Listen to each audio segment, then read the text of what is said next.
Oke, salam Maranatha untuk kita semua. Maranatha. Selamat sore. Dan saat ini kita akan bahas topik yang dimana banyak orang Kristen bertanya-tanya.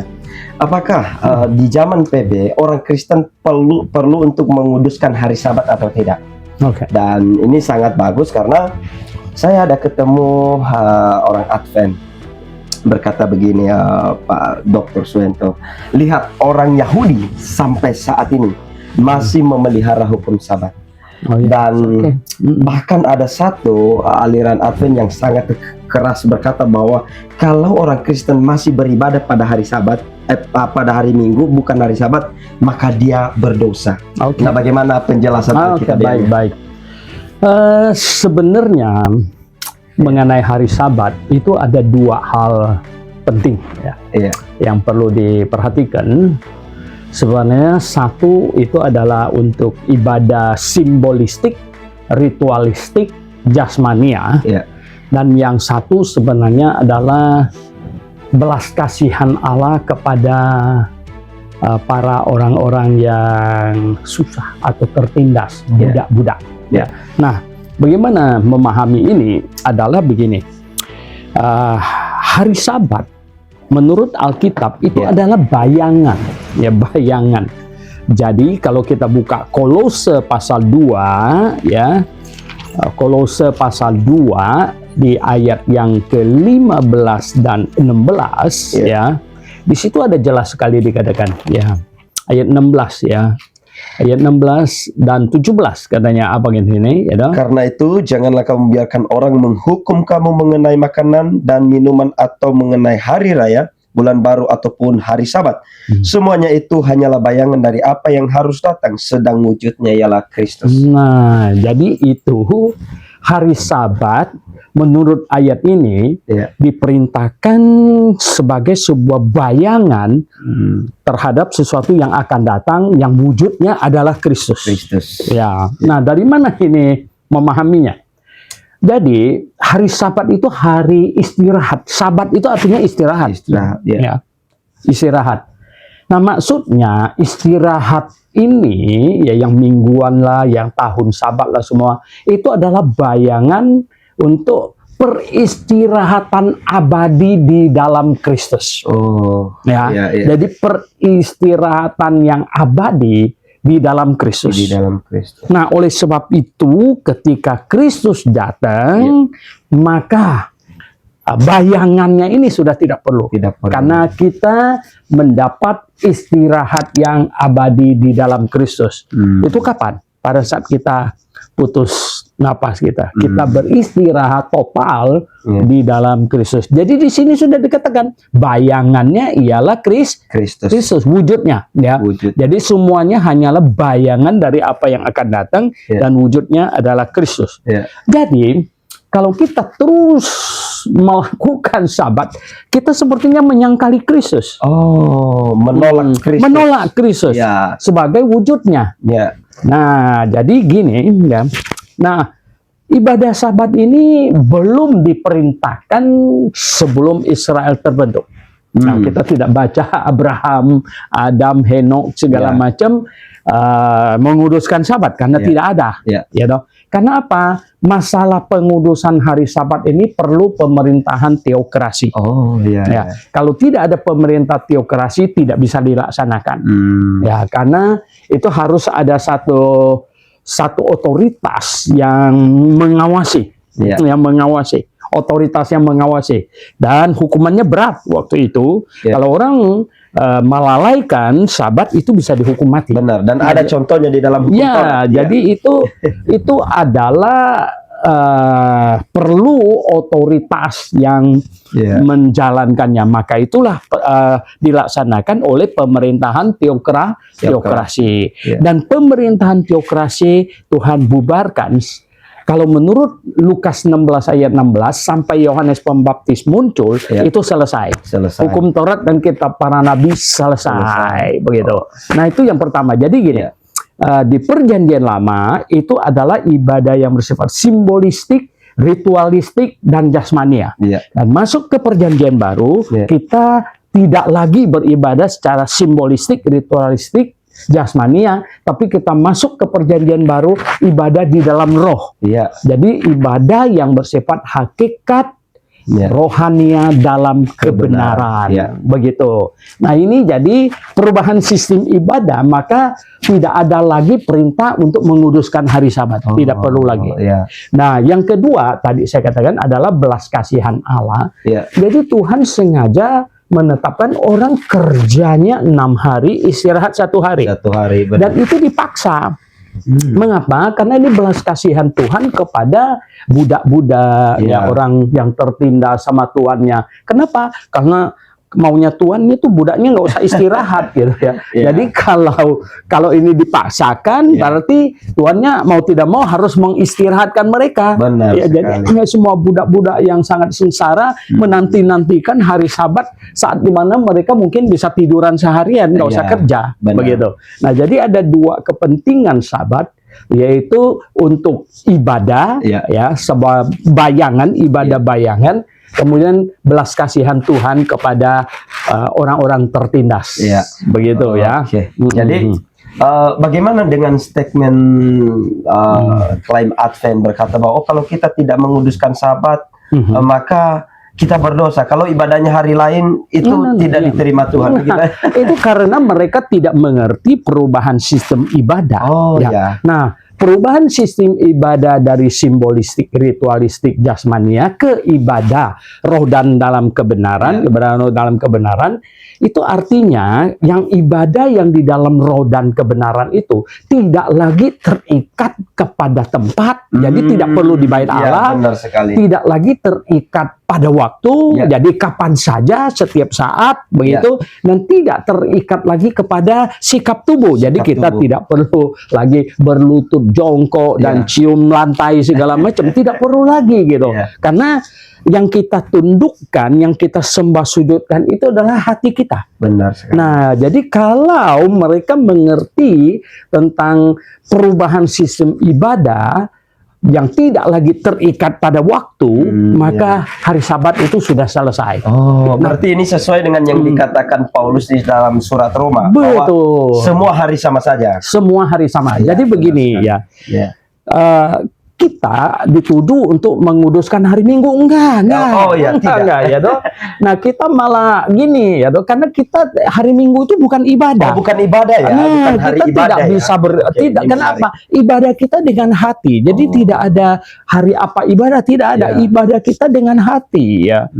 Di mana saja, kapan saja, dan tidak perlu sujud sembah segala macam. Tidak. Ibadah kita dengan hati. Ya. Jadi hari Minggu itu kumpul berjemaah Oh, gitu. ya, Nah, oke. seandainya kalau kita di negara Arab Ya, misalnya, ya mereka libur hari Jumat, ya kita kumpul hari Jumat saja gitu. Nggak ada urusan, nggak ada masalah benar. gitu ya toh. Ya. Nah, karena sekarang liburnya hari Minggu, ya kita pakai hari Minggu. Jadi mereka salah, mereka menjadikan ya kelompok Kristen yang tidak paham kebenaran, yang ngotot menguduskan hari Minggu Ya. sebagai sasaran tembak ya untuk Ya. padahal kita tidak demikian. Kalau orang yang mengerti kebenaran tidak demikian. Ya. Kita tidak lagi beribadah secara ritualistik Ritual, gitu. ya. Ya, tidak lagi. Maka itu kita ibadah kita secara rohania dengan hati, maka itu kita tidak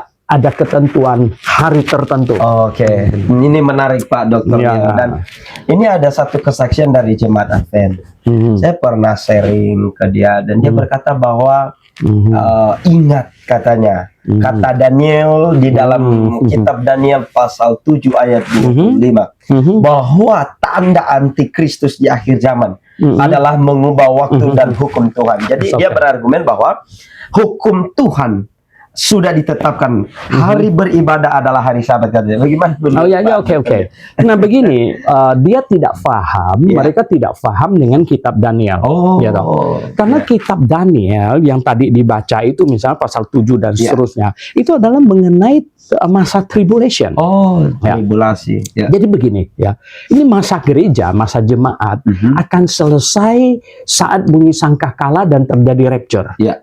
Ya, ini masa jemaat selesai. Ya. Dan sesudah rapture, maka akan kembali lagi ke seperti yang dinubuatkan oleh Daniel, yaitu masa tribulation. Pada waktu itu bait Allah akan dibangun kembali, ya toh, dan pemerintah Israel akan kembali seperti di Perjanjian Lama. Mereka akan ibadah lagi di bait Allah dan hari Sabat segala macam. Sedangkan kita sekarang ini adalah di zaman gereja.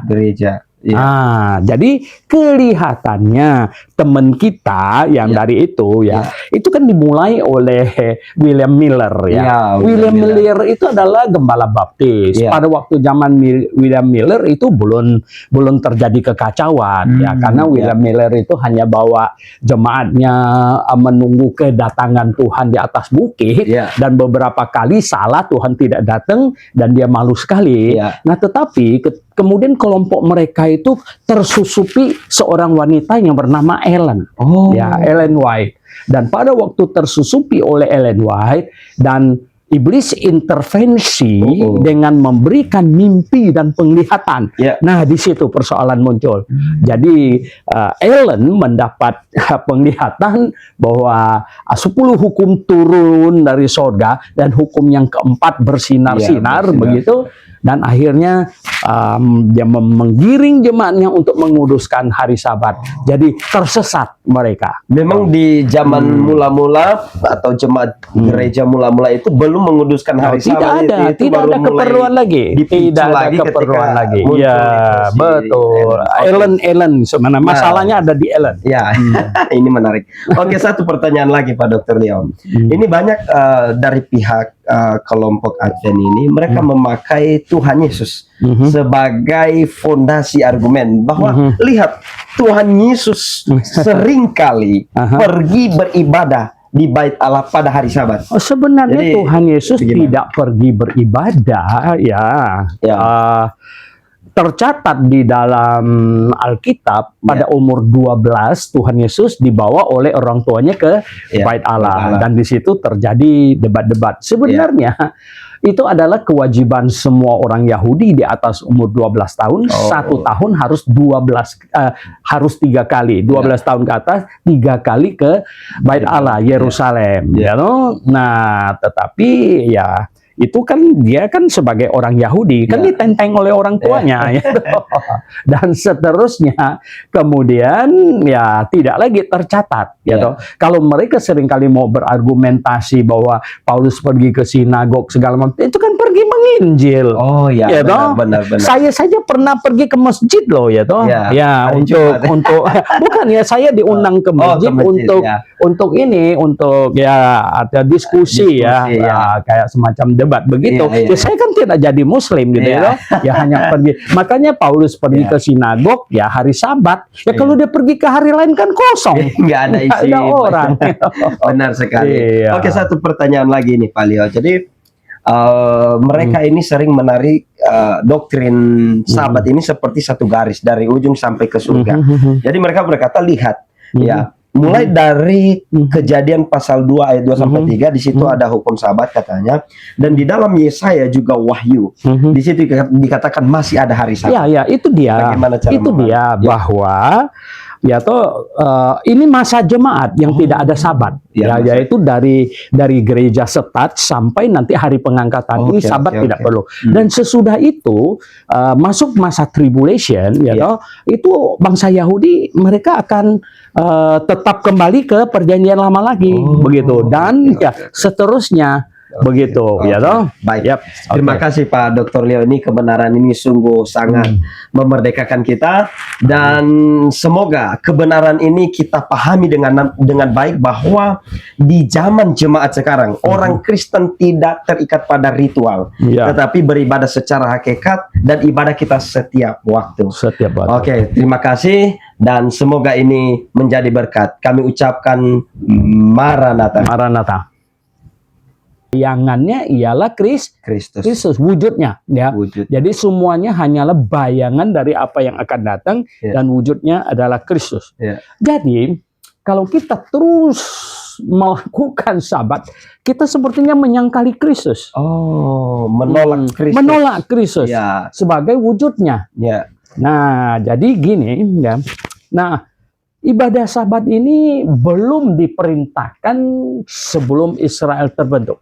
Nah, kita tidak baca Abraham, Adam, Henok segala macam menguduskan Sabat karena tidak ada. Ya toh. Karena apa? Masalah pengudusan hari Sabat ini perlu pemerintahan teokrasi. Kalau tidak ada pemerintah teokrasi tidak bisa dilaksanakan. Ya, karena itu harus ada satu otoritas yang mengawasi, otoritas yang mengawasi, dan hukumannya berat waktu itu. Kalau orang melalaikan Sabat itu bisa dihukum mati. Benar, dan ada contohnya di dalam hukum Taurat. Jadi itu adalah perlu otoritas yang menjalankannya. Maka itulah dilaksanakan oleh pemerintahan teokrasi. Dan pemerintahan teokrasi Tuhan bubarkan. Kalau menurut Lukas 16 ayat 16 sampai Yohanes Pembaptis muncul, itu selesai. Hukum Taurat dan kitab para nabi selesai. Begitu. Nah, itu yang pertama. Jadi gini, di Perjanjian Lama itu adalah ibadah yang bersifat simbolistik, ritualistik, dan jasmania. Dan masuk ke Perjanjian Baru, kita tidak lagi beribadah secara simbolistik, ritualistik, jasmania, tapi kita masuk ke Perjanjian Baru ibadah di dalam roh.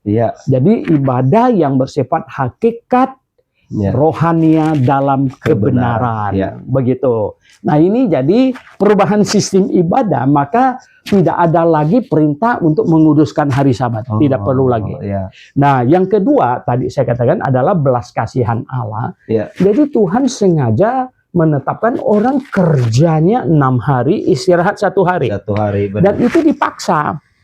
Mengapa? Karena ini belas kasihan Tuhan kepada budak-budak, orang yang tertindas sama tuannya. Kenapa? Karena maunya tuannya tuh budaknya nggak usah istirahat gitu ya. Jadi kalau ini dipaksakan, berarti tuannya mau tidak mau harus mengistirahatkan mereka.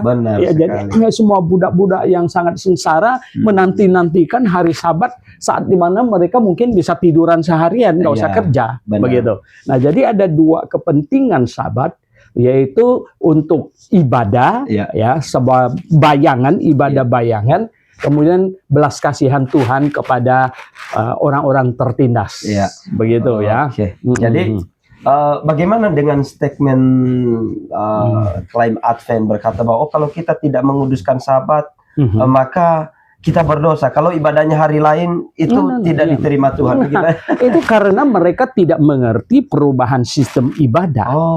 Nah, perubahan sistem ibadah dari simbolistik, ritualistik, jasmania ke ibadah roh dan dalam kebenaran, ibadah roh dalam kebenaran, itu artinya yang ibadah yang di dalam roh dan kebenaran itu tidak lagi terikat kepada tempat, jadi tidak perlu di bait Allah, tidak lagi terikat pada waktu, jadi kapan saja, setiap saat, begitu, dan tidak terikat lagi kepada sikap tubuh. Jadi kita tidak perlu lagi berlutut jongkok dan cium lantai segala macam, tidak perlu lagi gitu, karena yang kita tundukkan, yang kita sembah sujudkan itu adalah hati kita. Benar sekali. Nah, jadi kalau mereka mengerti tentang perubahan sistem ibadah yang tidak lagi terikat pada waktu, maka hari Sabat itu sudah selesai. Berarti ini sesuai dengan yang dikatakan Paulus di dalam surat Roma. Betul. Bahwa semua hari sama saja. Semua hari sama. Jadi begini kita dituduh untuk menguduskan hari Minggu, enggak ya toh. Nah, kita malah gini ya toh, karena kita hari Minggu itu bukan ibadah. Bukan ibadah ya, bukan hari kita ibadah. Tidak bisa kenapa? Ibadah kita dengan hati. Jadi tidak ada hari apa ibadah, tidak ada. Ibadah kita dengan hati ya. Di mana saja, kapan saja, dan tidak perlu sujud sembah segala macam, tidak. Ibadah kita dengan hati. Jadi hari Minggu itu kumpul berjemaat gitu. Seandainya kalau kita di negara Arab misalnya, ya mereka libur hari Jumat, ya kita kumpul hari Jumat saja gitu. Nggak ada urusan, nggak ada masalah gitu ya toh. Nah, karena sekarang liburnya hari Minggu, ya kita pakai hari Minggu. Jadi mereka salah, mereka menjadikan ya kelompok Kristen yang tidak paham kebenaran, yang ngotot menguduskan hari Minggu sebagai sasaran tembak ya untuk Iya. padahal kita tidak demikian. Kalau orang yang mengerti kebenaran tidak demikian. Iya. Kita tidak lagi beribadah secara ritualistik Ritual, gitu. ya. Ya, tidak lagi. Maka itu kita ibadah kita secara rohania dengan hati, maka itu kita tidak ada ketentuan hari tertentu. Oke, ini menarik Pak Dokter Ya. Leo. Dan ini ada satu kesaksian dari jemaat Advent. Saya pernah sharing ke dia dan dia berkata bahwa ingat katanya kata Daniel di dalam kitab Daniel pasal 7 ayat 25 bahwa tanda antikristus di akhir zaman adalah mengubah waktu dan hukum Tuhan. Jadi dia berargumen bahwa hukum Tuhan sudah ditetapkan, hari beribadah adalah hari Sabat katanya. Bagaimana? Oh ya, oke. Nah begini, dia tidak paham, mereka tidak paham dengan kitab Daniel. Ya toh. Karena kitab Daniel yang tadi dibaca itu misalnya pasal 7 dan seterusnya, itu adalah mengenai masa tribulation. Tribulasi. Ya. Jadi begini ya, ini masa gereja, masa jemaat akan selesai saat bunyi sangkakala dan terjadi rapture. Ya, ini masa jemaat selesai. Ya. Dan sesudah rapture, maka akan kembali lagi ke seperti yang dinubuatkan oleh Daniel, yaitu masa tribulation. Pada waktu itu, bait Allah akan dibangun kembali, ya toh, dan pemerintah Israel akan kembali seperti di Perjanjian Lama. Mereka akan ibadah lagi di bait Allah dan hari Sabat segala macam. Sedangkan kita sekarang ini adalah di zaman gereja. Jadi kelihatannya teman kita yang dari itu itu kan dimulai oleh William Miller William Miller itu adalah gembala baptis. Pada waktu zaman William Miller itu belum terjadi kekacauan karena William Miller itu hanya bawa jemaatnya menunggu kedatangan Tuhan di atas bukit dan beberapa kali salah, Tuhan tidak datang dan dia malu sekali. Nah, tetapi kemudian kelompok mereka itu tersusupi seorang wanita yang bernama Ellen. Ellen White. Dan pada waktu tersusupi oleh Ellen White dan iblis intervensi dengan memberikan mimpi dan penglihatan. Nah, di situ persoalan muncul. Jadi Ellen mendapat penglihatan bahwa 10 hukum turun dari sorga dan hukum yang keempat bersinar-sinar begitu. Dan akhirnya dia menggiring jemaatnya untuk menguduskan hari Sabat. Jadi tersesat mereka. Memang di zaman mula-mula atau jemaat gereja mula-mula itu belum menguduskan hari Sabat. Tidak ada keperluan lagi. Tidak ada keperluan lagi. Ya, betul. Ellen, sebenarnya masalahnya ada di Ellen. Ya, ini menarik. Oke, satu pertanyaan lagi Pak Dr. Leon. Ini banyak dari pihak kelompok Advent ini, mereka memakai Tuhan Yesus sebagai fondasi argumen bahwa lihat Tuhan Yesus seringkali pergi beribadah di bait Allah pada hari Sabat. Sebenarnya jadi, Tuhan Yesus tidak pergi beribadah tercatat di dalam Alkitab pada umur 12 Tuhan Yesus dibawa oleh orang tuanya ke bait Allah dan di situ terjadi debat-debat. Sebenarnya itu adalah kewajiban semua orang Yahudi di atas umur 12 tahun. 1 tahun harus 3 kali. 12 tahun ke atas 3 kali ke bait Allah Yerusalem. Nah, tetapi itu kan dia kan sebagai orang Yahudi kan ditenteng oleh orang tuanya dan seterusnya, kemudian tidak lagi tercatat kalau mereka seringkali mau berargumentasi bahwa Paulus pergi ke sinagog segala macam, itu kan pergi menginjil. Benar. Saya saja pernah pergi ke masjid loh untuk bukan saya diundang ke masjid untuk ada diskusi kayak semacam debat begitu. Saya kan tidak jadi muslim gitu hanya pergi. Makanya Paulus pergi ke sinagog hari Sabat. Kalau dia pergi ke hari lain kan kosong. Nggak ada orang. Benar sekali. Oke, satu pertanyaan lagi nih Pak Leo. Jadi mereka ini sering menarik doktrin Sabat ini seperti satu garis dari ujung sampai ke surga.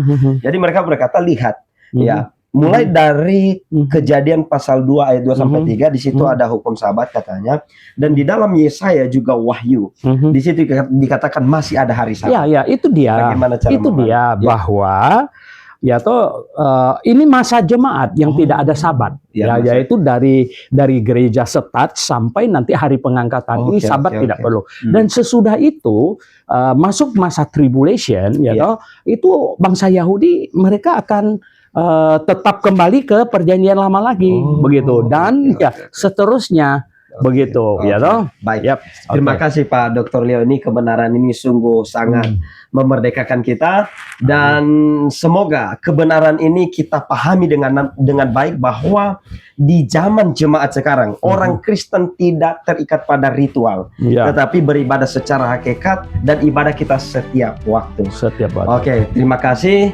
dan semoga ini menjadi berkat. Kami ucapkan Maranatha. Maranatha.